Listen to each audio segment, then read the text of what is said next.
ॐ असतो मा सद्गमय तमसो मा ज्योतिर्गमय मृत्योर्मा अमृतं गमय। ॐ शान्ति शान्ति शान्तिः। शान्ति मंत्रम प्रगतान्य भगवद्गीता ध्यान श्लोकम। ॐ प्रपन्न पारिजाताय स्तोत्रवेत्रैकपाणये ज्ञानमुद्राय कृष्णाय गीतामृतदुहे नमः। सर्वोपनिषतो गावो दोक्ता गोपालनन्दनः पार्थो वत्स सुधीर्भोक्ता दुक्तं गीतामृतं महत्। वसुदेवसुतं देवं तं च चानूरमर्दनं देवकी परमानन्दं कृष्णं वन्दे जगद्गुरुं। பகவத்கீதை 10வது அத்தியாயம் விபூதி யோகம் பார்த்துட்ருக்கோம். அதில் 10-11 ஸ்லோகம் பார்த்தோம். அந்த 10-11 ஸ்லோகத்தில் ஒரு முக்கியமான விஷயம் என்னென்னா, 10வது ஸ்லோகத்தில் செகண்ட் லாஸ்ட் வரி, அதாவது 2வது வரியில் கடைசியில் என்ன சொல்லியிருந்தாங்கன்னா, மாம் உபயந்தி தே அப்படின்னு சொன்னார். அதாவது பக்தர்கள் என்னிடம் வருகிறார்கள், என்னை அடைகிறார்கள். அதனுடைய அர்த்தம் என்ன? நம்ம சும்மா அது வருகிறார்கள்னால் வந்துட்டு போகிறாங்களா, அது எப்படி அப்படிங்கிறத பகவான் விளக்குறாரு. அதாவது இதோடைய முக்கியத்துவம் என்ன? அதாவது அது ஒரு உதாரணம் சொல்கிறார். வேதாந்தத்தில் இந்த உதாரணம் சொல்லுவாங்க, அக்னி மரக்கட்டையில் விழுவது போல அப்படின்னு. அதாவது கொழுந்து விட்டு இந்த இதில் ஒரு மரக்கட்டை விழுந்தால் என்ன ஆகும் அப்படிங்கிற மாதிரி. இந்த இடத்துல அக்னிங்கிறது பகவான். பக்தன் என்னை அடைகிறான்னா எப்படின்னா மரக்கட்டை மாதிரி போய் நம்ம அங்கே விழுகிறோம். ஏன்னா பொதுவாக நம்ம அடைகிறார்கள்னா, நண்பர்களை சந்திக்கிறோம். ஒரு நண்பர் இன்னொருத்தர் சந்திக்கிறாங்க. சந்திக்கும் போது அவர் கை குலுக்கி பேசிட்டு திரும்பி அவங்க போயிடுவாங்க. அதனால் தனித்தனியாக இருக்கிற மாதிரி இருக்கும். என்னை அடைகிறார்கள், பகவான் என்னை அடைகிறார்கள்னா என்ன? கடவுளிடம் வருவது என்றால் எப்படி ஒரு உலர்ந்த மரக்கட்டை எரியும் நெருப்பில் விழுவது போல. அப்போது என்ன நடக்கும்? அந்த மரம் நெருப்பாக மாறி, பிரம்மவித் பிரம்மைவ பவதி அப்படிங்கிறதுக்கு தான் இது சொல்கிறாரு. அந்த மரம் நெருப்பாகவே மாறி வெப்பத்தை அழுக்க தொடங்கிவிடும். இதுதான், இப்படி தான் பகவானை அடைகிறார்கள். என்னை அடைந்தார்கள்னால் அதாவது புனராவிருத்தி, அதாவது மீண்டும் பிறப்பு இல்லை அப்படிங்கிறது தான் சொல்கிறாரு. இன்னொரு உதாரணம் கூட சொல்லலாம். அதாவது பகவானுடைய பெருமைகள் எப்படி இருக்குது அப்படிங்கிறது சொல்லலாம். ஒரு மின்சாரம் உதாரணமாக சொல்லலாம். ஒரு மின்சாரம் ஒரு மின்விளக்கில் நுழைந்தால் அது ஒளி தருகிறது. எப்படி பாருங்கள், ஒவ்வொரு இடத்துல ஒவ்வொரு மாதிரி. அதே மாதிரி ஒரு ஹீட்டரில் உள்ளே போச்சுன்னா அந்த கரண்ட் என்ன ஆகும்? அந்த வெப்பத்தை நமக்கு கொடுக்கும். அதே மின்சாரம் ஃப்ரிட்ஜில் போச்சுன்னா குளிர்ச்சியை கொடுக்கும். அதே மின்சாரம் ஃபேனில் போச்சுன்னா நமக்கு காற்றை கொடுக்கும். இவ்வாறு பல. இதுபோல் தெய்வீக சிந்தனை, அதாவது தெய்வீக சிந்தனை, ஒரு அந்த தெய்வீகம் ஒரு செடியில் அந்த பூவில் மனம் வரும் நமக்கு அப்படிங்கிற மாதிரி. அது மலரில் வெளிப்பட்டால் அது நமக்கு மணக்கிறது. சூரியனில் வெளிப்பட்டால் எது? தெய்வீக சக்தி, டிவைன் கான்சியஸ்னஸ். ஒரு மலரில் பட்டால் அது மணக்கும், சூரிய ஒளியில் பட்டால் அது வெப்பத்தை கொடுக்கும். இப்படி பல எடுத்துக்காட்டுகள் பகவான் உதாரணம் சொல்கிறார். என்னை அடைவது என்றால் என்ன? அது எதுக்கு சொல்கிறாருன்னா, பகவானுடைய பெருமை நம்முடைய மைண்டை கொஞ்சம் கொஞ்சமாக சகுன பிரம்மனில் நிர்குணத்துக்கு கொண்டு போகணுங்கிறதுக்காகத்தான் சொல்கிறாரு. இதுபோல் இந்த தெய்வீக சிந்தனை எங்கு வெளிப்படுகிறதோ அங்கே பகவானுடைய மகிமை வெளிப்படும். அதாவது எங்கே ஒரு விசேஷம் இருக்குது அப்படின்னா அந்த இடத்துல நான் இருக்கேங்கிறத பகவான் சொல்கிறாரு. அதுதான் இங்கே சொல்கிறாரு. இதைத்தான் விராட் பூஜா அப்படின்னு சொல்லி நான் ஏற்கனவே சொல்லியிருக்கேன். குருநானக் சவுத் இந்தியாவில் ஒரு தடவை இங்கே பலம் வந்துக்கிட்டு இருக்கும்போது ஒரு கோவிலுக்கு போனார். அவர் ரொம்ப அழுக்கான சட்டை, ரொம்ப பார்க்க பைத்தியம் மாதிரி ஒரு இது மாதிரி இருந்தார். அதனால் கோயிலில் உள்ள உடல் அவர். அதனால் வெளியே வந்தார். வெளியே சூரியன், சந்திரன், அந்த காற்று எல்லாமே பார்க்குறாரு. பார்க்கும்போது அவருக்கு அந்த விராட் பூஜை ஞாபகம் வருது. எப்படின்னா, அந்த சந்திரன் ஆரத்தி மாதிரி, காற்று சாமரம் வீசுகிற மாதிரி, அந்த மலர்கள் ஆரத்தி எடுக்கிற மாதிரி, இப்படி நட்சத்திரங்கள்லாம் தீபம் மாதிரி இப்படி அவருக்கு ஒரு காட்சி கிடைக்குது. அதுதான் விராட் பூஜை. அதாவது இறைவனை உலகெங்கும் காணும் வழிபாடு தான் விராட் பூஜை அப்படிங்கிறோம். ஒரு மனிதன் தன்னை இறைவனிடமிருந்து தனித்தவன் என்று நினைக்கிறான். அந்த மனிதன் இறைவனோடு ஒன்றுபடும்படி புரிதல் நமக்கு இறைவன் தான் கொடுக்க வேண்டும். நம்ம எப்போவுமே தனியாக இல்லை, இறைவனோடு தான் இருக்கிறோம். ஆனால் நமக்கு அது புரியலை. உண்மையில் நாம் இறைவனிடமிருந்து ஒருபோதும் பிரிந்தவர்கள் அல்ல. ஆனால் நம்ம மனசில் அந்த மாதிரி ஒரு எண்ணங்கள் இருக்குது. எப்படின்னா, இந்த மனம் உடல் அப்படின்னு நினைக்கும்போது நான் இறைவனிடமிருந்து வேறுபட்டவன் அப்படிங்கிற மாதிரி ஒரு எண்ணம் வந்துடும். அதுக்கு தான் ஒரு உதாரணம் சொல்லுவாங்க. கனவுல நான் ஆஸ்திரேலியாவில் இருந்தாலும் சரி, அமெரிக்காவில் இருப்பதாக நினைக்கலாம் நான். ஆனால் விழித்தவுடன் எனக்கு கண்ணு முழிச்சதுக்கப்புறம் நான் பார்த்தேன் என்னுடைய படுக்கையில் நான் படுத்திருக்கேன். ஸோ நம்மளுடைய எண்ணங்கள் அந்த மாதிரி நான் உடல்ன்ற மனம்ங்கிறதுல அவ்வளவு பந்தத்தோட இதோடு இருக்கிறனால நமக்கு அதை தவிர வேறு எதுவும் திங்க் பண்ண முடியலை. ஆனால் நாம் எப்பொழுதும் இறைவனிடம் தான் இருக்கிறோம் என்ற உண்மை நமக்கு தெரியவில்லை அப்படின்னு சொல்லி. அதாவது இன்னொரு உதாரணம் வேதாந்த சொல்கிறது கயிறு பாம்பு. நாம் கயிறு பாம்பு எடுத்துக்காட்டு அடிக்கடி சொல்லுவாங்க. பாம்பு கயிறுடன் ஒன்றாக ஆவதில்லை. கயிறு தான், பாம்பு தான், அது ஒன்றாகவில்லை. உண்மையில் பாம்பு என்பதே இல்லை, கயிறு மட்டும்தான் உள்ளது. அதுபோல நாமே தெய்வீகமானவர்கள், ஆனால் நம்மை உடலும் மனமும் என்று நாம் தவறாக நினைக்கிறோம். அதுதான் கடைசி, மாயையால் மயங்கி விடுகிறோம். ஸோ உண்மையிலே பிரம்மம் மட்டுமே உள்ளது, நானே அந்த பிரம்மம் அப்படிங்கிறது தான் மாம் உபயாந்தி அப்படின்னு சொல்லி உபயாந்தி தே அப்படின்னு சொல்லி அந்த 10வது ஸ்லோகத்தில் கடைசி அந்த வார்த்தை சொல்கிறார். அதே மாதிரி 11வது ஸ்லோகத்தில் ஞான தீபத்தால் அஞ்ஞான இருளை போக்குகிறேன் அப்படின்னு சொன்னார். அதாவது அவர்களிடம் குடிகொண்டிருக்கின்ற அந்த இருளை பகவானுடைய கருணையினால், ஏன்னா பகவான் நமக்கு எல்லாருடையும் இருக்கிறார், அவர் மட்டும் குடிகொண்டு இருக்கிறார். அந்த கருணை மட்டுமே அறியாமையில் உண்டான இருளை போக்க முடியும். பகவானுடைய கருணை இருந்தால் மட்டும்தான் முடியும். வேறு எந்த இதுவும் நம்ம என்னதான் ஆன்மீக இதெல்லாம் செஞ்சாலும் அவருடைய கருணை வேணும். ஞானத்தின் பிரகாசமான விளக்கினால் அஞ்ஞானத்தை நீக்குகிறது. இங்கு அறியாமை என்பது இருளை குறிக்கிறது, ஞானம் என்பது ஒளியை குறிக்கும். அதெல்லாம் பார்த்தோம். ஒளி வந்தவுடன் ஒரே சமயத்தில் 2 விஷயங்கள் நடக்கிறது. என்ன? முதலில் அந்த இருள் மறைகிறது. 2வதாக ஏற்கனவே அங்கே உள்ள பொருட்கள் நமக்கு தெளிவாக தெரிகிறது. ஸோ ஒளி பொருட்களை உருவாக்குவதோ அல்லது கொண்டு வருவதோ இல்லை, அவற்றை நமக்கு காட்டுகிறது. மங்கலான இருளால் நாம் பொருளை வேறொன்றாக தவறாக புரிந்துக்கிறோம். அதுதான் உதாரணம் சொன்னால் கயிறை பாம்பாக பார்க்குறது மங்கலான இதில். அதே போல் முழுவதும் இருள் சூழ்ந்து விட்டால் நம்மளால் பார்க்கவே முடியாது. ஸோ பகவானுடைய தெய்வீகத்தினால், அவருடைய கருணையினால் நமக்கு அது தெளிவாகிறது. ஸோ சாதனை ஆன்மீக பயிற்சி நோக்கம் ஏதாவது நாம் பெறுவதற்காகவானா இல்லை, ஏதாவது அஞ்ஞானத்தை அழிப்பதா அப்படிங்கிறது கூட இல்லை. என்னென்னா தெய்வீக கருணை பெறுவதாகும். நமக்கு அவருடைய கருணை இருந்தால் தான் அந்த நாம் அகம் பிரம்மாஸ்மிங்கிறத உணர முடியும். அதனால் ஆன்மீக பயிற்சி எதுக்கு அப்படின்னா, என்ன நோக்கம் என்னன்னா, நம்ம எதையுமே பெறுவதற்காகவோ அல்லது எதையோ அழிப்பதற்காக அல்ல, நாம் இருப்பதை உணர்வதற்கு, நம்மில் இருக்கும் பகவானை உணர்வது. அது அவருடைய கருணை இருந்தால் தான் முடியும்.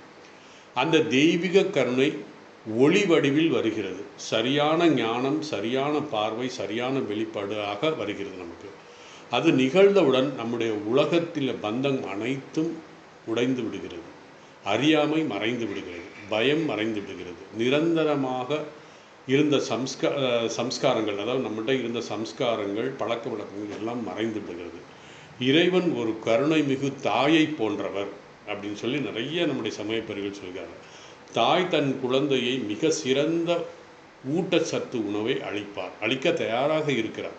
ஆனால் குழந்தை விளையாடில் மூழ்கி இருக்கும் பொழுதும் அல்லது பசி இல்லாமல் இருக்கும் பொழுதும் அது அந்த தாயையோ உணவை பற்றி நினைப்பதில்லை. அதனால் பகவான் ராமகிருஷ்ணர் சொல்கிறார், குழந்தை சோர்ந்து போய் பசியின் போது, அது பசியினால் அது என்ன பண்ணும், எல்லா விளையாட்டு பொருளையும் தூக்கி எறிந்து விட்டு அழத் தொடங்கிவிடும். உடனே தாய் என்ன வேலை செய்து கொண்டிருந்தாலும் ஓடி வருவாள். அதே போல தான் நம்ம சம்சாரம் தெய்வீக இறைவன் கூறுகிறார். அதாவது இதனுடைய சாராம்சம் என்னன்னா, என் மகிமைகள் அளவற்றவை. பகவானுடைய மகிமைகள் யாராலும் புரிந்து கொள்ள முடியாது, அளவற்றை. அவற்றை நான் மட்டுமே அறிவேன். இதைத்தான் வந்து அர்ஜுனன் சொல்ல போகிறாரு அடுத்து. ஏன்னா இங்கேயே சொல்லிடுறாரு, என்னுடைய மகிமை அளவற்றவை, அது என்னை தவிர வேறு யாருக்கும் தெரியும். காரணம் தேவானாம் ஆதி தேவன் அப்படின்னு சொல்ல போகிறாரு. நான் தான் எல்லாத்துக்கும் காரணமாக இருக்கிறேன். அதனால் நான் காரணமாக இருப்பதால் என்னை பற்றி முழுமையாக கொஞ்சம் கொஞ்சமாக வேணால் தெரியும் ரிஷிகளுக்கும் முனிகளுக்கும், ஆனால் என்னை பற்றி முழுவதும் யாருக்கும் தெரியாது அப்படின்னு சொல்லியிருக்கார். ஸோ அது என்னென்னா, என் மகிமை அளவற்றவை, அவற்றை நான் மட்டுமே அறிவேன். ஒரு பக்தன் என் மகிமையை முழு மனதுடன் தியானித்தால், முழுமையான அவருடைய பெருமைகளை தியானிக்க முடியாது, ஆனால் முழு மனதுடன் நாம் தியானிக்கலாம். அவர் என்னிடம் வருகிறார். யார்? அந்த பக்தன் வந்து பகவானிடம் போகிறார். நான் என் கருணையால் அவனுக்கு புத்தி யோகத்தை அளிக்கிறேன். ஏன்னா புத்தி யோகம் ரொம்ப ரொம்ப ரொம்ப முக்கியம். ஏஷாந்தே அபிஹிதா சாங்கிய புத்தி யோகம் ததாம் அபியோகம் அப்படின்னு சொல்லி 2வது அத்தியாயத்தில் சொன்னார். நமக்கு என்ன ஒரு பேர், நமக்கு என்ன ஆன்மீக சாதனைகள் என்ன, நமக்கு அந்த புத்தி யோகத்தை பகவான் கொடுக்க போகிறார். அந்த புத்தி யோகம் கிடைஞ்சால் போதும், உள்ளது உள்ளபடியே நம்மால் அறிய முடியும், புரிந்து கொள்ள முடியும். ஸோ அவருடைய கருணையினால் நமக்கு அந்த புத்தி யோகத்தை அருள்கிறார். நான் அவரே நான் அகம் பிரம்மாஸ்மி என்பதை உணர முடிகிறது. அதுவே இந்த சாதனையின் முடிவாகும். இதுதான் நம்ம அடையக்கூடிய லட்சியம். ஸோ அர்ஜுனன் இதை உணர்ந்து கொண்டு, அதாவது அர்ஜுனன் இதை உணர்ந்து சொன்ன, ஓ இறைவா, என் கையை பிடித்து என்னை வழி நடத்து, உன்னை புரிந்து கொள்ளும் வகையில் என்னுடைய பார்வையை உன்னை புரிந்து கொள்ளும் வகையில் என்னுடைய பார்வையை மாற்று அப்படின்னு சொல்கிறார். நீ போதித்ததெல்லாம் என்ன, இப்போ வந்து கிட்டத்தட்ட 11 ஸ்லோகத்தில் வந்து அவருடைய பெருமைகளெல்லாம் சொல்லிக்கிட்டே வந்தார். நீ போதித்ததெல்லாம் முற்றிலும் உண்மையே. இந்த முற்றிலும் உண்மையே என்று புரிந்துகிறதுக்கு நம்மளால் எல்லாராலையும் முடியாது. அது ஏன் அப்படிங்கிறதையும் பகவான் இப்போ சொல்ல போகிறாரு. அதனால் 11வது ஸ்லோகத்து வரைக்கும் நம்ம வந்து பகவானுடைய பெருமைகளை பார்க்கணும். இப்போ 12வதுலேருந்து 18 வரைக்கும் ஒரு 7 ஸ்லோகத்தில் பகவான் அர்ஜுனன் வந்து கேள்வி கேட்குறான். அதாவது இது எப்படின்னா கிராஸ் செக் பண்ணுற மாதிரி, நீ எப்படி புரிந்து கொண்டாய் அப்படிங்கிறத வந்து தெளிவாக சொல்ல போகிறாரு. அதனால் இதோட சாராம்சம் என்னென்னா, அர்ஜுனன் ஒரு ஆன்மீக சாதகன். அதாவது நமக்கு எல்லாருக்குமே ஒரு எடுத்துக்காட்டாக இருக்கின்றது. நம்மளும் ஆன்மீக சாதகன், ஏன்னா அதனால கீத கிளாஸுக்கு வந்துடுவோம். நாமும் ஒரு ஆன்மீக சாதகர்கள். ஆரம்பத்தில் அவன் மனமயக்கத்தில் இருந்தான். யார்? அர்ஜுனன் மோகத்தில் இருந்தான். அங்கே போய் சபதம் எடுத்துக்கிட்டான். எங்கே? திரௌபதியை நம்மளெல்லாம் இன்சல் பண்ணிட்டாங்க அப்படின்னு சொல்லி அர்ஜுனனும் பீமனும் இது தர்மராஜாவுக்கு முன்னாடி சபதம் எடுக்கிறாங்க. எல்லாம் தெரியும் உங்களுக்கு. அந்த சபதத்தில் என்ன சொல்கிறாரு? நானும், அதாவது பீமனும் அர்ஜுனனும் அந்த துக்ஷாதனனை கொன்று அவனுடைய ரத்தத்தை குடிப்போம் அப்படின்னு சொல்கிறார். ஆனால் இந்த போர்க்களத்துக்கு வந்து பார்த்ததுக்கப்புறம் என்னுடைய உறவினரையாக கொல்லப் போகிறேன், என்னுடைய பாட்டனார் தாத்தாவையும் என்னுடைய இவரை ஆச்சாரியரை நான் கொல்ல விரும்பலை அப்படின்னு சொல்லி இது பிடிக்கிறார். பாருங்கள் எப்படி இருக்குன்னு.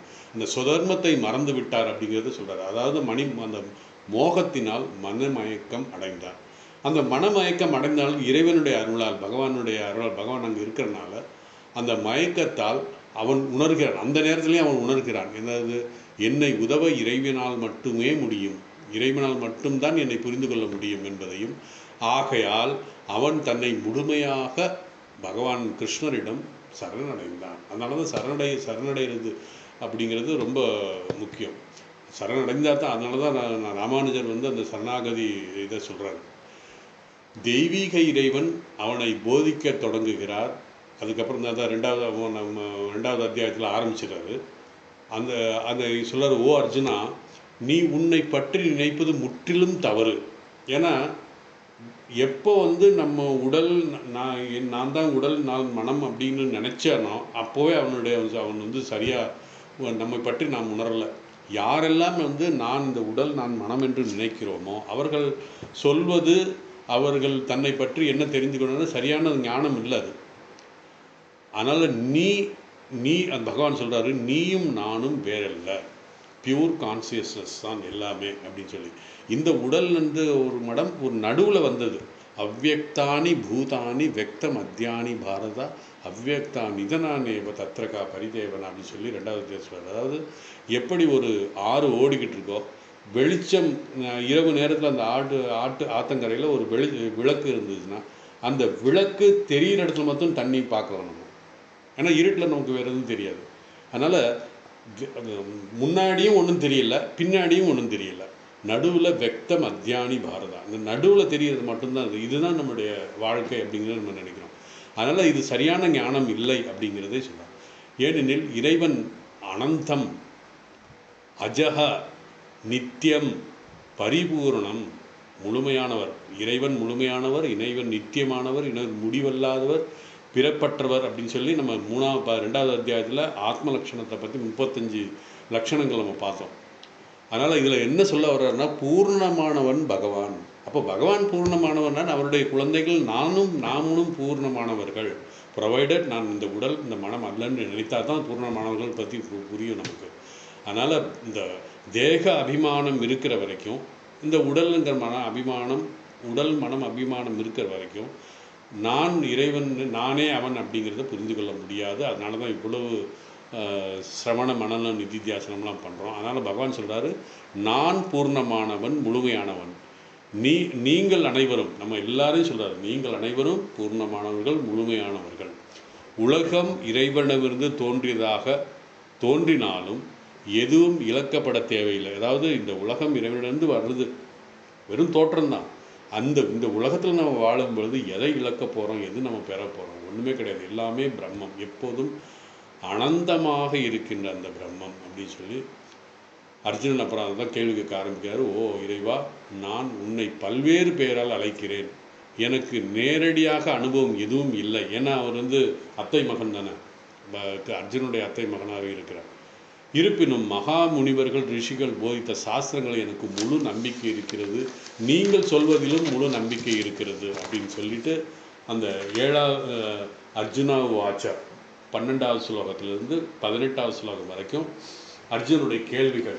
இந்த அர்ஜுனுடைய கேள்விகள் என்னன்னா, என்ன புரிந்துக்கிட்டான் பகவானோட இருந்தனால, பகவானுடைய உபதேசங்கள் எல்லாம் எப்படி புரிந்துக்கிட்டாங்கிறத அவரே சொல்கிறாரு, அர்ஜுனனே சொல்கிறார். ஸோ முதல் ஸ்லோகம் படிக்கிறேன். 12, 13 சேர்ந்தே பார்க்கணும்.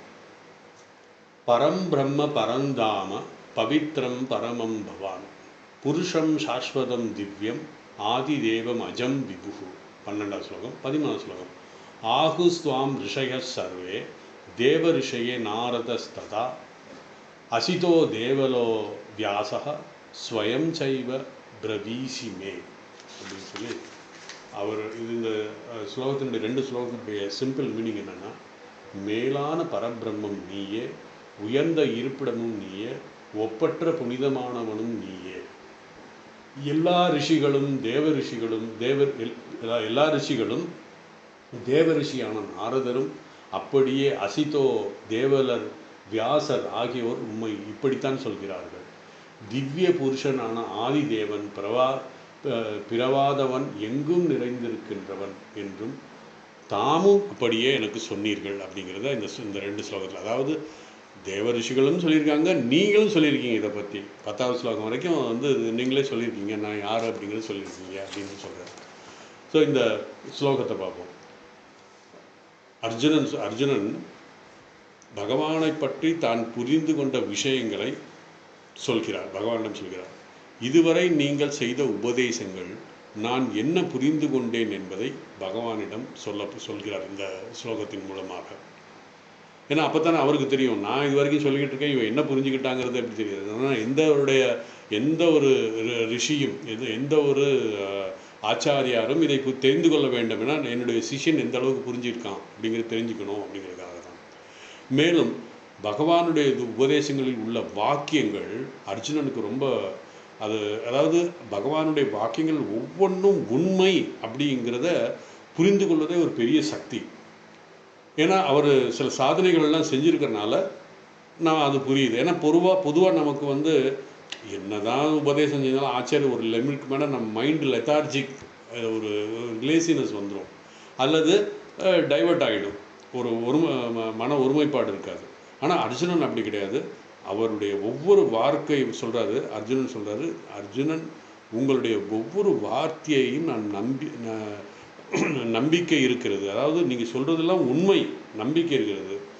உங்களுடைய சகுண பிரம்ம தத்துவத்தின் விளக்கம் எனக்கு சொல்லுங்கள், மீண்டும் சொல்லுங்கள் அப்படிங்கிறார். அதாவது எப்போவுமே ஆச்சாரியார்கிட்ட நம்ம கேட்டால் தான் அவர் சொல்லுவாங்க. எந்த அளவுக்கு நீ புரிஞ்சுக்கிட்டையோ அதை திருப்பி நம்ம கேட்கும் பொழுது அவர் எல்லாமே இன்னும் உங்களுக்கு சொல்கிறார். அதனால தான் சொல்கிறாரு, உங்களுடைய சகுன பிரம்மத்தினுடைய விளக்கம் எனக்கு சொல்லுங்கள், உங்களுடைய விபூதி உங்களுடைய பெருமைகளை நான் கேட்க விரும்புகிறேன் அப்படிங்கிற ஒரு இது. ஸோ இந்த விஷயத்தில் அதாவது நம்ம 7வது ஸ்லோகத்தில் வந்து சொன்னது சுருக்கமாக சொன்னோம். அதாவது 7வது ஸ்லோகத்தில் ஏற்கனவே நம்ம பார்த்துருக்கோம். இதெல்லாம் அது பகவானுடைய பெருமைகளை ஒன்று ஒன்றா சொல்லிகிட்டே வந்தார். அர்ஜுனன் பகவானின் உபதேசத்திலிருந்து என்ன புரிந்து கொண்டான் என்பதையும், அதாவது இந்த 12வது ஸ்லோகத்திலிருந்து 18வது ஸ்லோகம் வரைக்கும் இதுவரைக்கும் நீங்கள் சொன்ன உபதேசங்கள் எனக்கு எப்படி புரிந்தது, எப்படி நான் புரிந்து கொண்டேன் அப்படிங்கிறதையும், பகவானுடைய வாக்கியத்தில் அர்ஜுனனுக்கு எந்த அளவுக்கு ஸ்ரத்தை இருந்தது என்றும், எந்த அளவுக்கு உங்கள் வார்த்தைகளை நான் நம்புகிறேன் என்றும் சொல்கிறார். 3வது பாயிண்ட்டு, உங்களுடைய பெருமைகளை மேலும் கேட்க விரும்புகிறேன் அப்படின்னு சொல்லும் பொழுது தான் பகவானுக்கு ஒரு உற்சாகம் வருது. பகவானிடம் அர்ஜுனன் அன்போடு கேட்கிறான். இது சும்மா இதெல்லாம் கேட்கல, அதனால் பகவானுக்கு உற்சாகம் வருது. இப்படி சிஷ்யன் குருவிடம் கேட்பது இயற்கை தான். ஏனென்றால் பகவான் உபதேசம் செய்து கொண்டே போகிறார். அதை அர்ஜுனன் எந்த நிலையில் இருந்து புரிந்து கொண்டிருக்கிறான், எந்த அளவுக்கு புரிந்து கொண்டிருக்கிறான் என்பது பகவானுக்கு எப்படி தெரியும்? அஃப்கோர்ஸ் அவருக்கு அந்தர்யாமி, அவருக்கு எல்லாமே தெரியும். இருந்தாலும் ஒரு சாதாரண ஆச்சாரியனுக்கு என்ன தெரியுங்கிற மாதிரி தான். அதைத்தான் அர்ஜுனன் பகவானிடம், நான் இந்த அளவுக்கு புரிந்து கொண்டுள்ளேன் உங்களுடைய, அதாவது என் மனதினுடைய என்ன புரிஞ்சுக்கிடுங்க, மனதில் உள்ளதை சொல்கிறார். அர்ஜுனுடைய மனதில் நான் எப்படி புரிஞ்சுக்கிட்டேங்கிறது.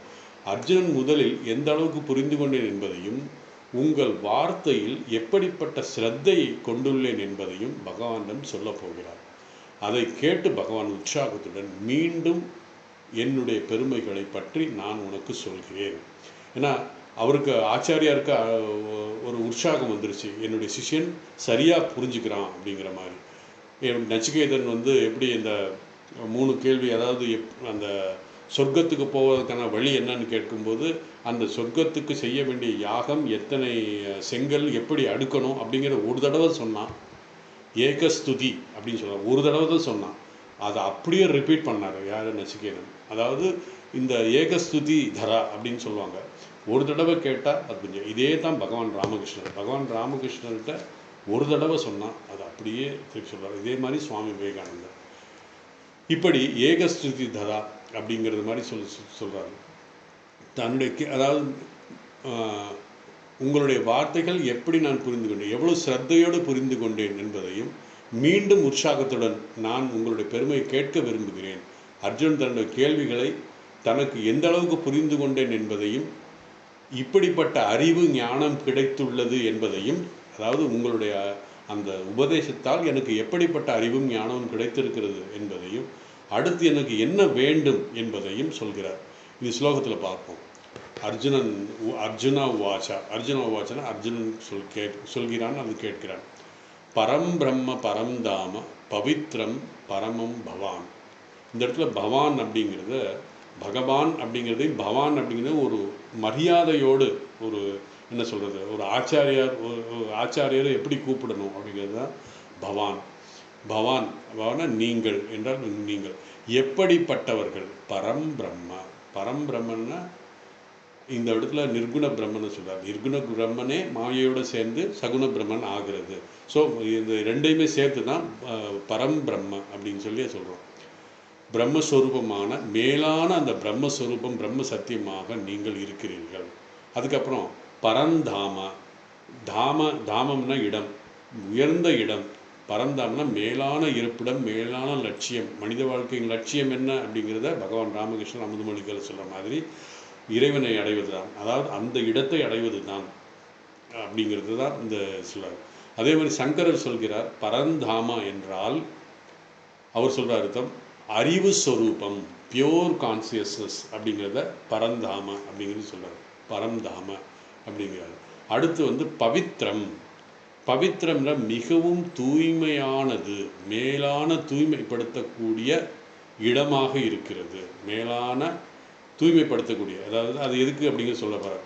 ஏன்னா நமக்கு வந்து பஞ்சபூதங்கள் இருக்குது. அந்த பூதத்தில் ஆகாசத்தை தவிர எல்லா பூதங்களையும் நாம் தூய்மைப்படுத்துவதற்காக பயன்படுத்துகிறோம். நெருப்பு எல்லாமே இது உங்களுக்கு தெரியும்.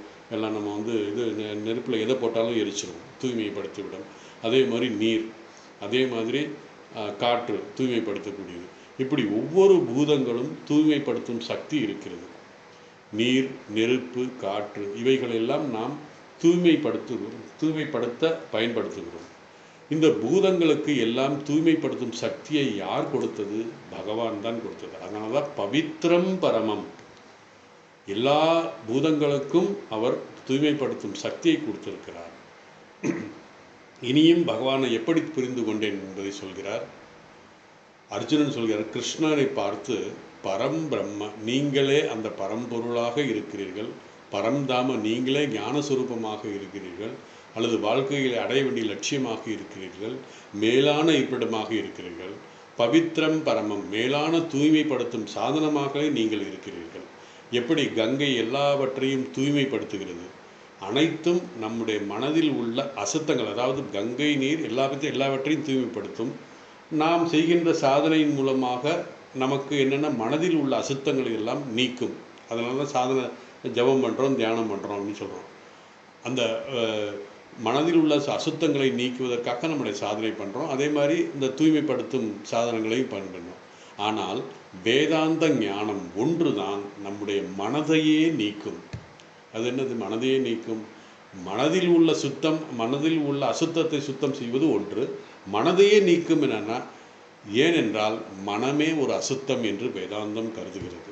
வேதாந்தனுடைய வாக்கு முக்கியமாக மனம் ஒரு அசுத்தம், இந்த உடலும் ஒரு அசுத்தம் அப்படின்னு சொல்லுது. ஸோ மனதிற்குள் இருக்கும் அசுத்தம் நீக்குவது ஓகே. இந்த மனமே ஒரு அசுத்தம். இந்த மனம் என்பது என்னன்னா, நான் தான் இந்த மனம், இந்த உடல் என்று நினைப்பது தான் அசுத்தம். மனதில் இருந்து நான் நீக்கும், அதாவது நம்முடைய இந்த நான் அப்படிங்கிறத மனதிலிருந்து நீக்கும் போது அது சுத்தமாகிறது. ஸோ அசுத்தத்திலிருந்து நாம் விடுபடுவதற்காக இது வேதாந்த ஞானம் நமக்கு, சாஸ்திரங்கள் நமக்கு பயன்படுகிறது. அதுப்போ நமக்கு அசுத்தத்திலிருந்து விடுதலைக்கு நமக்கு கிடைக்கிறது. ஆகவே உங்கள் பரம் பிரம்மஸ்வரூபத்தை அறிவதால், அந்த பிரம்மஸ்வரூபத்தை அறிவதால் ஒருவன் முழுமையாக தூய்மை அடைகிறான். அறிவது என்னென்னா வேதாந்த ஞானம். அதை அறிவதன் மூலமாக நாம் முழுவதும் தூய்மையாகி விடுகிறோம். எப்படி என்றால், அகங்காரத்தில் அசுத்தம் இருக்கிறது. அகம் ப்ளஸ் காரம் அப்படின்னு சொல்லி நம்மளோட ரமண மகர்ஷி சொல்லுவார். அகம் இருக்க வேண்டியதுதான், ஆனால் காரம் தான் அங்கே இருக்கிற பிரச்சனை.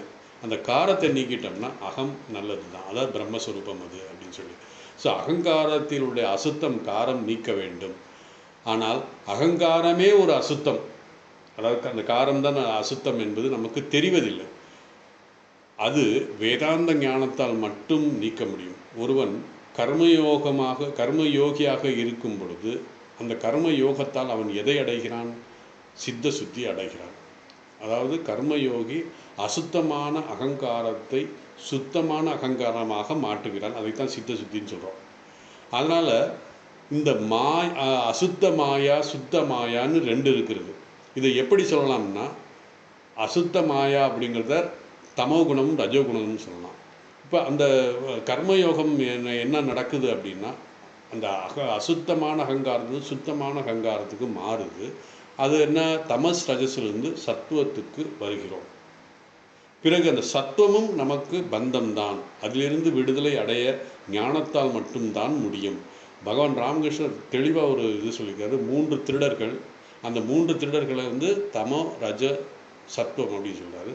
ஒரு வழிப்போக்கன், ஒரு பணக்காரன் அந்த காட்டு வழியாக வரும் பொழுது அந்த 3 திருடர்கள் அவரை பிடித்து அவர்கிட்ட உள்ள பணத்தை எல்லாம் பிடுங்கணும்னு பார்க்குறாங்க. அதை 3 திருடர்கள் 3 குணங்கள் எப்படின்னா, தமோ குணம் என்ன சொல்றது, அவனை கொன்னுடலாம், எதுக்கு அவனுக்கு தேவையில்லை நமக்கு அப்படின்றான். 2வது ரஜோகுணம் என்ன பண்ணுறது அப்படின்னா, அவனை கட்டி போட்டுட்டு விட்டுடலாம், சோறு தண்ணி இல்லாமல் அவனே சாகட்டும் அப்படின்ற மாதிரி.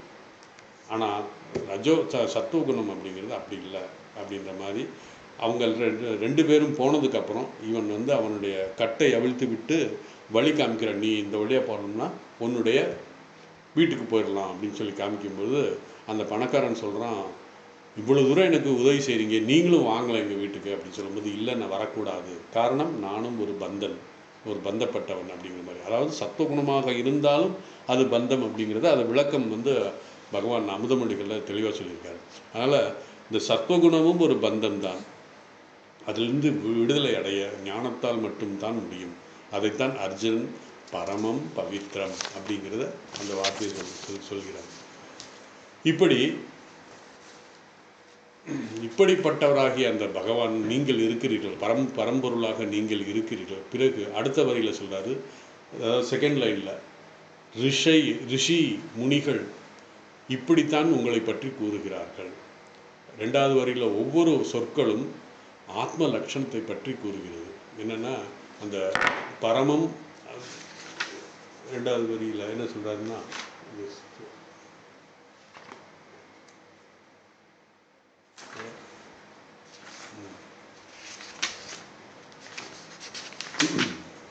செகண்ட் லைனில் புருஷம் சாஸ்வதம் திவ்யம் ஆதி தேவம் அஜம் விபுகு அப்படின்னு சொல்லி ரெண்டாவது வரியில் சொல்கிறார்.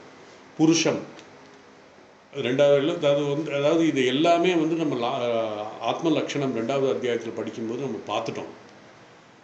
புருஷம்னா, புருஷம் என்பது அதாவது பகவானை வர்ணிக்கிறார் அவர். இந்த சொல்லுக்கு ரெண்டு பொருள் இருக்கு.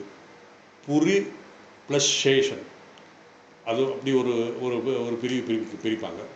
புரியினால் உடல், இந்த உடலுக்கு புரியுங்கிறது. சேஷம் என்றால் அமர்ந்திருப்பவன், எல்லா உடலிலும் அந்தர்யாமியாக அமர்ந்திருக்கின்ற அந்த பரம்பொருள் என்ற ஒரு பொருள்.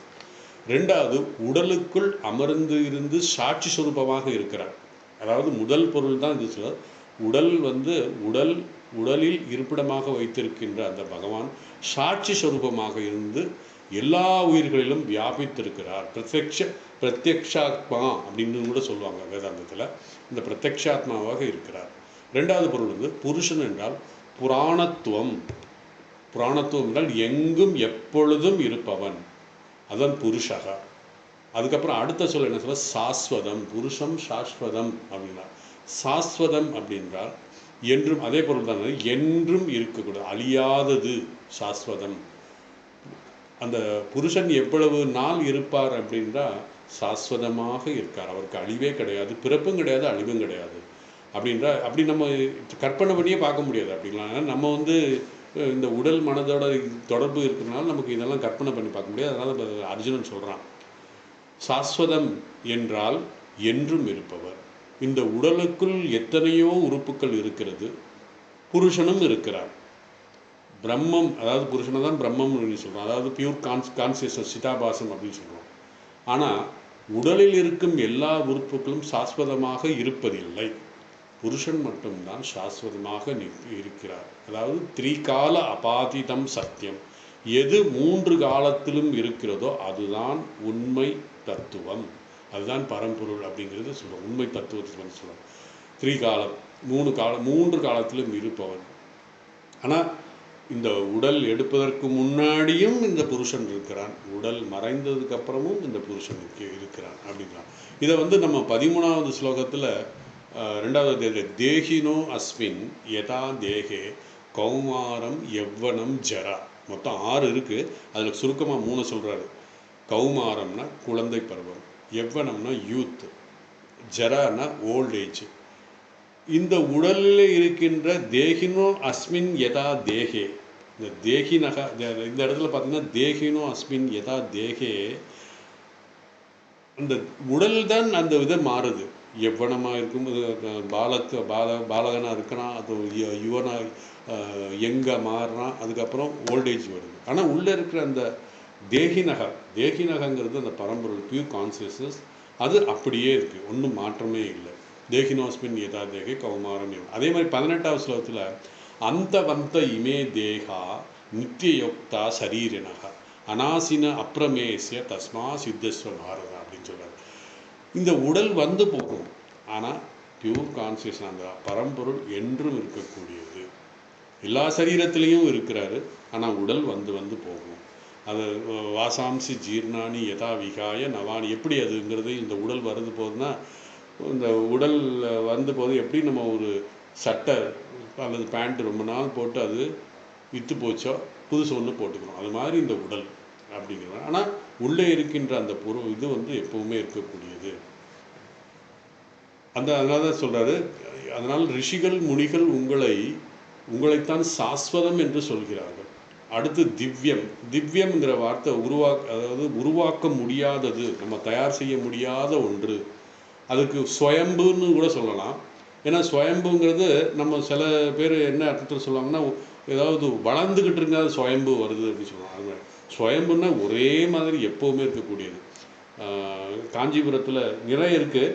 காஞ்சிபுரத்தில் ஏகாம்பரேஸ்வர் ஸ்வயம்பு நம்ம பார்த்தீங்கன்னா தெரியும் நமக்கு. அது வந்து மண்ணிலேயே அப்படியே இதாகிருக்கும். ஸ்வயம்பு இயற்கையாக இருப்பது மற்றும் ஒரு பொருளை, எந்த பொருளை சாராமல் தன்னுடைய பெருமையிலே இருப்பது இதுதான் ஆத்ம லட்சணத்தினுடைய முக்கியமான ஒரு இது. அது யாரையும் எதையும் சார்ந்து இருக்காது. அது தன்னைத்தானே இண்டிபெண்ட்டாக இருக்கும்.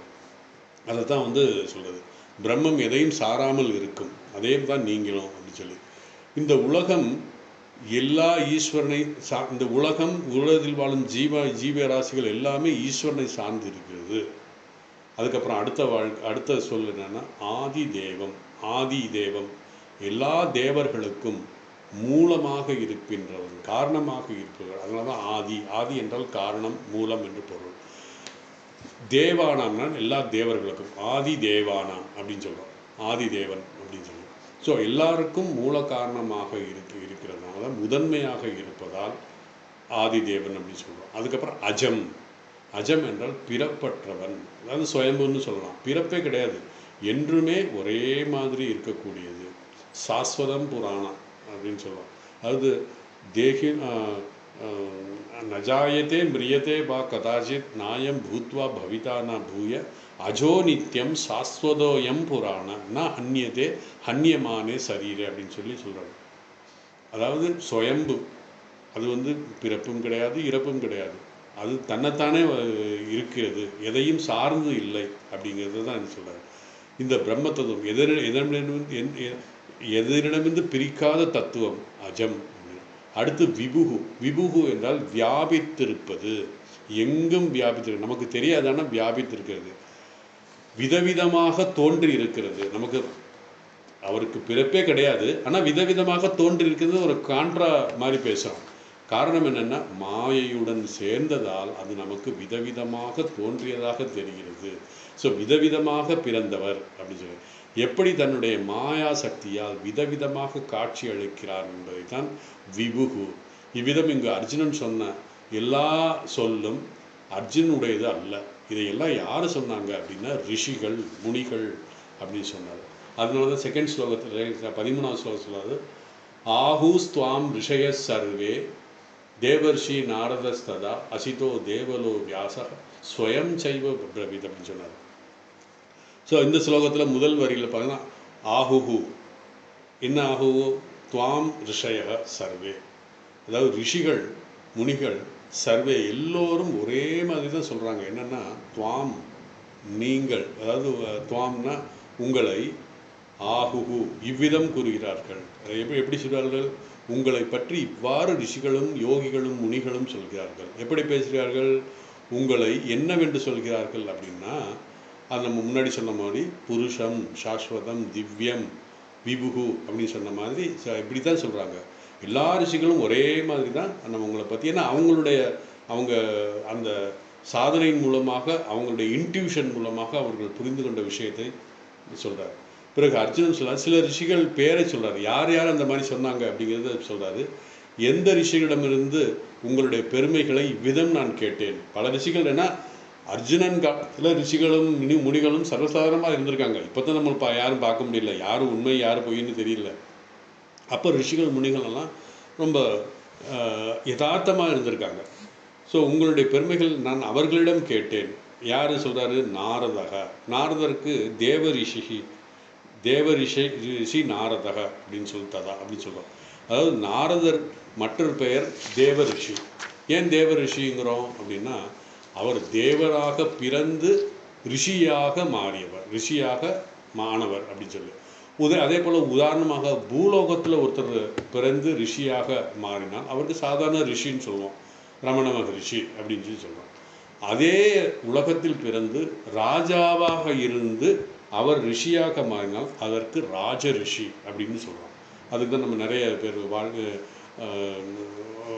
நிறைய ரிஷிகள் ராஜ ரிஷிகள் நமக்கு இருக்காங்க. காரணம், ராஜ ரிஷிகள் அந்த டைட் ஷெட்யூலில் அவருடைய நாட்டையும் ஆண்டு கொண்டு, ஜனகரெல்லாம் வந்து ராஜ ரிஷி, அவர் நாட்டையும் ஆண்டு அதே நேரத்தில் ரிஷி இந்த தத்துவத்தையும் ஆராய்ச்சி செய்திருக்கிறார் அப்படிங்கிறது தான் ராஜ ரிஷின்னு சொல்லுவோம். ஸோ இப்படி ரிஷிகள் ராஜ ரிஷிகள் தான். இந்த இடத்துல நாரதர் வந்து தேவ ரிஷி. காரணம், அவர் தேவர்களாக இருந்து, ஏன்னா தேவர்கள் எல்லாருமே, தேவர்களாக பிறந்தவர்கள் எல்லாருமே ரிஷியாக மாறுறதில்லை. காரணம் என்னென்னா, தேவலோகத்தில் இருக்கின்ற அந்த போகத்தை அனுபவித்து அதில் நடனமாடி பாட்டை கேட்டு அதில் என்ஜாய் பண்ணிட்டு இருப்பாங்க.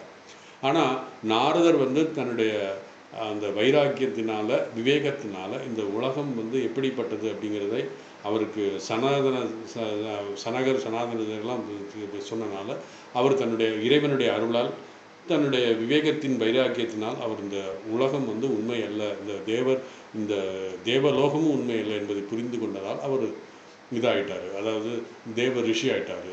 ஸோ ரிஷியின் விளக்கம் என்னன்னா, ரிஷயத் ஜானாதி இது ரிஷி, அதாவது யார் உண்மையை, இந்த தத்துவத்தை உள்ளதை உள்ளபடி அறிந்திருக்கிறார்களோ அவர்கள் தான் ரிஷி. ஆனால் சொல்லுவாங்க, நாயம் ஹந்தி நானியத்தை, அதாவது நாசத்தோ வித்தியதே பாவோ ந பாவோ வித்தியதே சதா உபயோரவி துஷ்பிராந்த துணையோ தத்துவதர்சிபி. தத்துவதர்சிபி அப்படின்னா ரிஷிகள், அவர்கள் உண்மை பொருளை உள்ளது உள்ளபடியே அறிந்திருக்கிறார்கள், ஜானாதி அப்படின்னு சொல்லி அதை அறிந்திருக்கிறார்கள். அதனால் அவருக்கு ரிஷிகள் சொல்லுவாங்க. அதனால் நாரதர் உண்மையை உணர்ந்தவர். பிறகு வேறு சில ரிஷிகளும் உங்களை இவ்விதம் சொல்கிறார்கள். அசிதர் முனி, அசிதர் அப்படின்னு சொல்லுவோம். அவர் பேர், அவர் ரிஷிகளுடைய பேர் அசிதர். அவரும் உங்களை பற்றி இந்த விதம் சொல்கிறார். அதுக்கப்புறம் தேவலர் என்ற ரிஷியும் உங்களை பற்றி இப்படித்தான் சொல்கிறார். அதே போல் வியாச பகவான் நம்ம மகாபாரதத்தை எழுதினவர். அவர் வந்து இந்த உங்களை பற்றி இந்த பிரம்மம், இந்த ஆத்ம தத்துவத்தை பற்றி எல்லாம் சொல்கிறார்.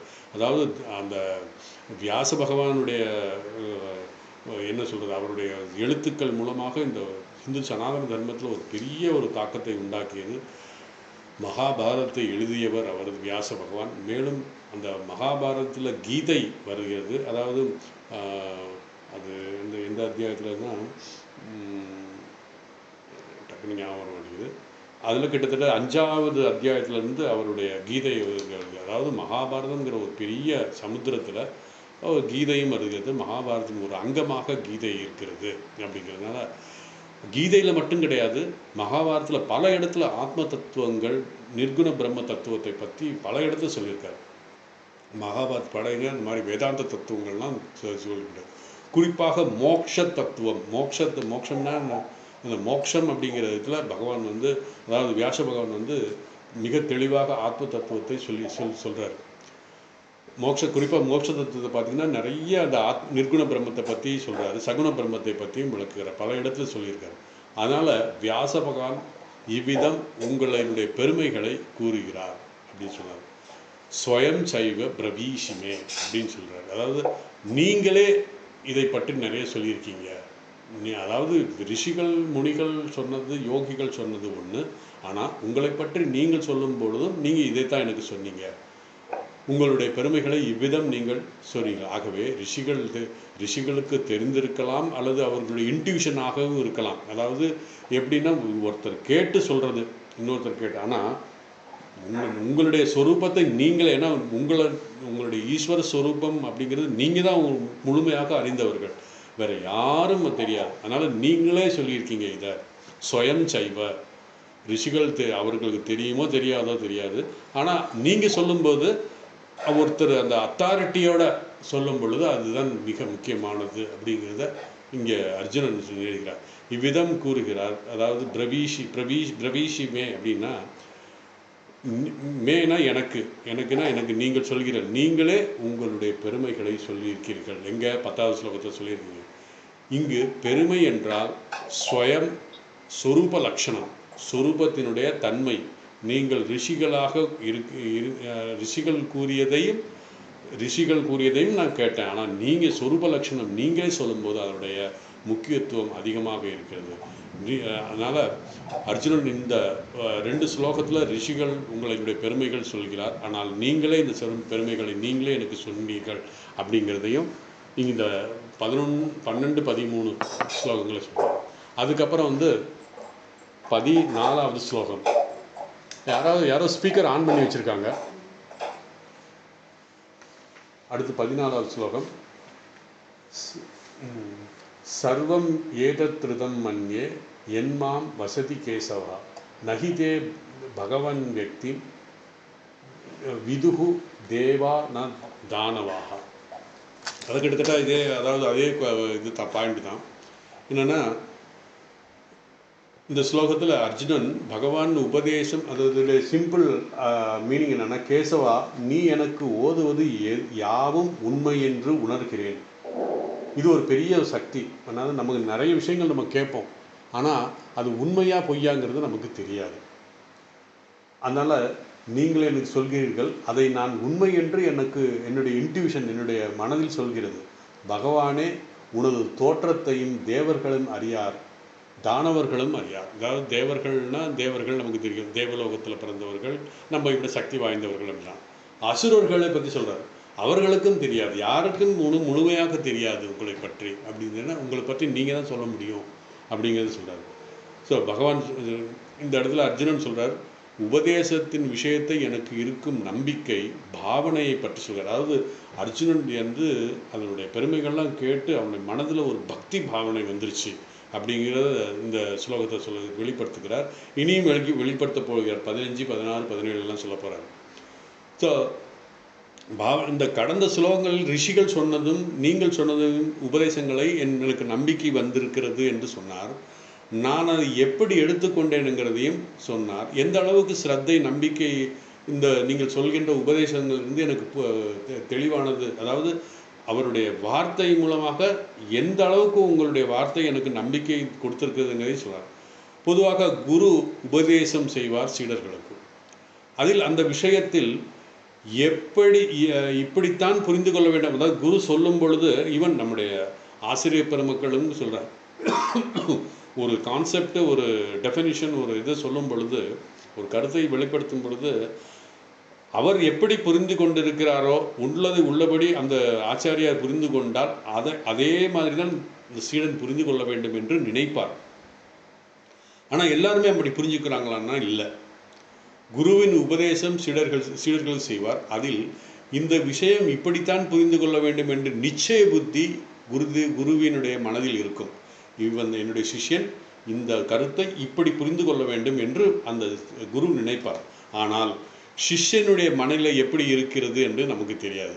அதாவது சிஷ்யன் அவனுடைய மனதில் எப்படிப்பட்ட கருத்து நிச்சயித்திருக்கிறான் என்பதுதான் முக்கியம். அவன் எல்லாம் கேட்குறான், ஆனால் எந்த விஷயத்தில் குரு சொன்ன வாக்கியத்தில் எந்த அளவுக்கு அவனுக்கு நிச்சய புத்தி இருக்கிறதுங்கிறத அவன் தான் தீர்மானிக்கணும், சீடன் தான் தீர்மானிக்கணும். ஸோ அவனுடைய மனதில் எந்த மாதிரி கருத்து, என்ன மாதிரி நிறைய கல்மிஷங்கள் எல்லாம் இருந்துச்சுன்னா, நிறைய இதெல்லாம் அசுத்தங்கள் இருந்துச்சுன்னா அவன் சரியாக புரிந்து கொள்ள முடியாது. அவனால் அதை தான் சொல்ல வர்றாரு, புரிந்து கொள்ள முடியாது நிச்சயம். அதனால் எந்த அளவுக்கு நிச்சயம் தான். அதனால் சிஷ்யனுடைய மனதில் எப்படி இருக்கிறது, அவனுடைய மனதில் எப்படிப்பட்ட கருத்தை நிச்சயம் செய்திருக்கிறான் என்பது தான் முக்கியம்.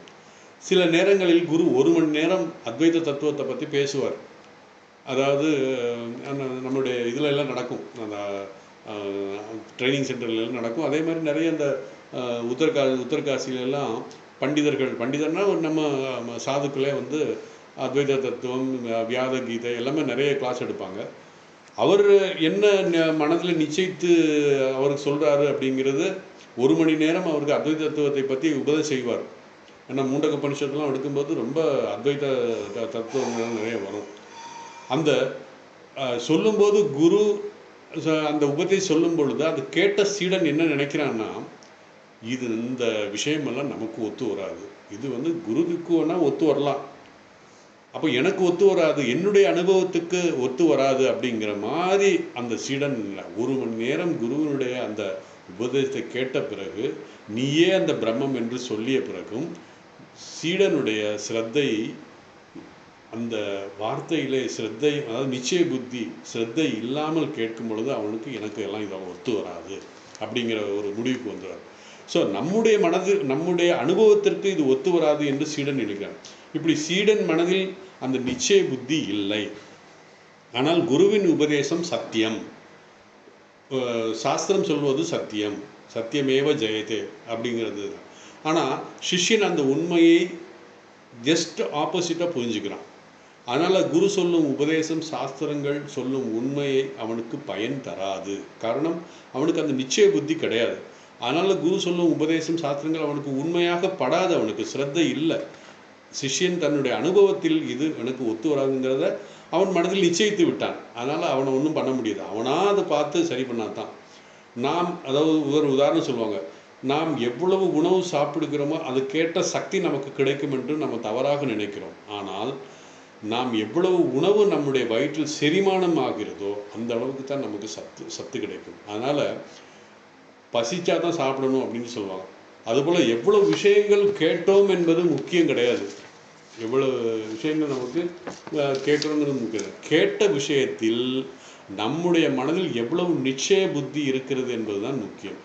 அந்த அளவுக்கு நமக்கு அது பயன் தரும். நிச்சய புத்தி இருந்தால் தான் நம்ம பயன் தரும். அதை லைஃப்பில் அப்ளை பண்ணணும் அப்படிங்கிற ஒரு எண்ணம்.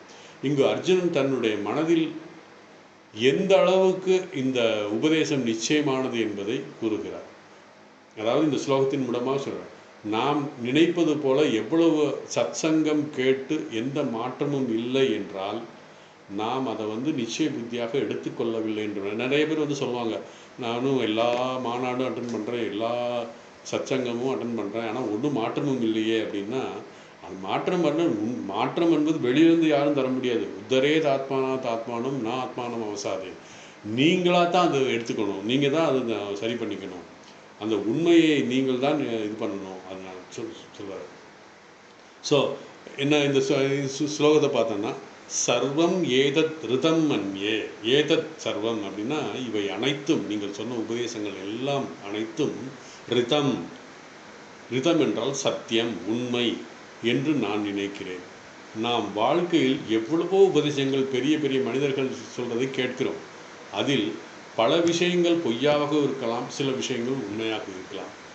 ஏன் நம்மிடம் பேசும் எல்லோரும் உண்மையை தான் பேசுகிறார்களா என்னால் கிடையாது, இருக்காது. நம்முடைய காதுகள் பலருடைய உண்மையையும் பொய்யையும் கேட்கிறது. ஆனால் நம்முடைய மனதில் பல சமயங்களில் பொய்யை கேட்டு அதுதான் உண்மை என்று நினைக்கிறோம், உண்மையை கேட்டு அதுதான் பொய் என்று நினைக்கிறோம். அந்த மனதில் நிச்சயம் செய்து கொள்கிறோம். அதனால் அது அனுபவத்தின் மூலம், அதை அனுபவத்தில் பல ஆண்டுகள் ஆகும். இது சொன்னது சரி, இது சொன்னது பொய் அப்படிங்கிறத அதை புரிந்து கொள்வதற்கு பல ஆண்டுகள் ஆகும். இந்த உண்மையை உண்மை என்று மனதில் நிச்சயம் செய்வது ஒரு பெரிய சக்தி. அப்படிதான் சொன்னேன் நான். இதுக்கு என்ன வேணும்னா சித்த சுத்தின்னு சொல்லுவாங்க. சித்த சுத்தி, மன தூய்மை இருந்தால்தான் பொய் என்றும் உண்மை என்றும் புரிந்து கொள்ள முடியும். இந்த சித்த சுத்தி அடையத்தான் நம்ம கர்மயோகம் செய்கிறோம். அதனுடைய பலன் சித்த சுத்தியின் மூலமாக நம்முடைய காதில் விழுகின்ற எல்லா விஷயங்களும் எது பொய் எது உண்மை என்று சொல்லக்கூடிய புத்தி நமக்கு கிடைக்கிறது. புத்தி யோகம் ததாம் யோகம் அப்படிங்கிற சொல்கிறோம் இல்லையா, அதுதான் புத்தி யோகம். அந்த பொய் என்று நிச்சயம் செய்ய முடியுது. இப்படி அதனால் உண்மையை புரிந்து கொள்வதே ஒரு விதமான சக்தி என்று பகவான் சொல்கிறார். அது நம்ம சாஸ்திரம் சொல்கிறது. அதனால் நாம் பகவானிடம் பிரார்த்தனை செய்ய வேண்டும். இந்த உண்மையை காதில் வாங்கும் பொழுது அது உண்மை என்று புரியும் சக்தி எனக்கு கொடுக்க வேண்டும் இறைவா என்று நாம் பிரார்த்திக்க வேண்டும். அர்ஜுனன் அது செஞ்சிருக்காரு. அதனால் நீங்கள் சொல்லும் அனைத்தும் சத்தியம், உண்மையே என்று நான் நினைக்கிறேன். இந்த முதல் வரியிலே அர்ஜுனன் பகவானுடைய உபதேசத்தை உண்மை என்று புரிந்து கொண்டான். அவருடைய மனநிலையும் சொல்கிறார். இந்த உண்மையை புரிந்து கொள்ளும்போது, அதாவது நீங்கள் சொல்கின்ற அந்த உபதேசத்தினுடைய உண்மையை புரிந்து கொண்டு அந்த மனசக்தி எனக்கு இருக்கிறது, ஒரு பலம் இருக்கிறது என்று சொல்கிறார். ஆனால் அர்ஜுனன், நீங்கள் எதை உபதேசித்து கொண்டு இருக்கிறீர்களோ அது உண்மை என்று நான் நம்புகிறேன். என் மனதில் நீங்கள் சொல்வதெல்லாம் சத்தியம் என்ற எண்ணமும் தோன்றுகிறது. யத் மாம் வதசி ஏதத் சர்வம் அப்படின்னு சொல்லி, அதாவது இது நான் மாற்றி பிரித்து போட்டிருக்கேன். உண்மை என்ற கருதுகிறேன் அப்படிங்கிறத சொல்கிறார். அதாவது பகவானுடைய பெருமைகளை உங்களை தவிர வேறு யாராலும் சொல்ல முடியாது. தேவர்களும் அசுரர்களும் அவர்கள் முழுமையாக உங்களை பற்றி அறியாதவர்கள். அதனால் அவர்களும் சொல்ல முடியாது. நீங்கள் தான் உங்களை பற்றி சுரூபத்தை முழுமையாக அறிவீர்கள். நகிதே பகவன் வெக்தி. பகவான் அப்படின்னா இந்த இடத்துல அர்ஜுனன் பகவானை கூப்பிட்றான். பகவானே அப்படின்னு சொல்லி, பகவான் அப்படின்னு சொல்லி. தே வெக்தின்னா உங்களுடைய பெருமைகளை, தே வெக்தினா உங்களுடைய பெருமைகளை எல்லா விபூதி பெருமைகளும் ந விதுகு. ந விதுகு யாருக்கும் தெரியாது, முழுமையாக யாருக்கும் தெரியாது, அறிய மாட்டார்கள். தேவர்களும் ரிஷிகளும் தேவர்களும் தேவ ரெண்டு சொல்றாரு. தேவா ந தானவாக, தானவான்னு சொல்றாரு இல்லையா. தேவர்களும் அறிய மாட்டார்கள். தானவாக அப்படின்னா அசுரர்களும் அறிய மாட்டார்கள். ஏன் இப்படி அர்ஜுனன் சொல்கிறார் என்றால், இந்த அத்தியாயத்தின் தொடக்கத்திலே பகவான் இதை சொல்கிறார். காரணம், பகவானே தேவர்களுக்கும் ரிஷிகளுக்கும் மூலமானவர். அப்படின்னால அந்த காரணத்தினால தேவர்கள் முழுமையாக என்னை பற்றி அறிய மாட்டார்கள். காரணம், நான் தான் ஆதி தேவன், என்னிடம்தான் எல்லாம் வந்தது. அதனால் காரண காரிய சம்பந்தம், காரணத்துக்குத்தான் எல்லாம் தெரியும், காரியத்துக்கு தெரியாது. காரியமாக இருக்கின்ற குழந்தைகள் காரணமான அம்மாவை பற்றி முழுமையாக தெரிஞ்சு கொள்ள முடியாது. அதுதான் இங்கே சொல்கிறாரு, அர்ஜுனிடம் கூறுகிறார். அதான் அர்ஜுன் சொல்கிறார், அர்ஜுன், நீங்கள் சொன்னது அந்த உபதேசத்தின் சத்தியமாகவே நான் உணர்கிறேன். உங்களை தேவர்களும் அறிய மாட்டார்கள், அப்படி இருக்கும்போது அசுரர்கள் எப்படி அறிவார்கள் உங்களை பற்றி அப்படின்னு சொல்லிட்டு, ஆனால் பகவான் உங்களை யாருமே அறிய மாட்டார்கள், நீங்கள் தான் அறிய வேண்டும், நீங்கள் தான் உங்களை பற்றி முழுமையாக அறிவீர்கள், அதனால் நீங்கள் தான் எனக்கு உபதேசம் செய்ய வேண்டும் அப்படின்னு சொல்லி பகவானிடம் கெஞ்சி கேட்கிறான். அதனால பகவான் இதோட உற்சாகத்தோடு, அர்ஜுனா, நீ கேட்ட விஷயங்கள் நான் மீண்டும் உனக்கு சொல்வேன் அப்படின்னு சொல்லிட்டு 19வது ஸ்லோகத்தில் சொல்ல போகிறாரு. இன்னும் அவருடைய மனநிலை என்ன, அர்ஜுனுடைய மனநிலை எப்படி இருக்கிறது என்பதை 15, 16, 17, 18 முடிஞ்சிருக்கு.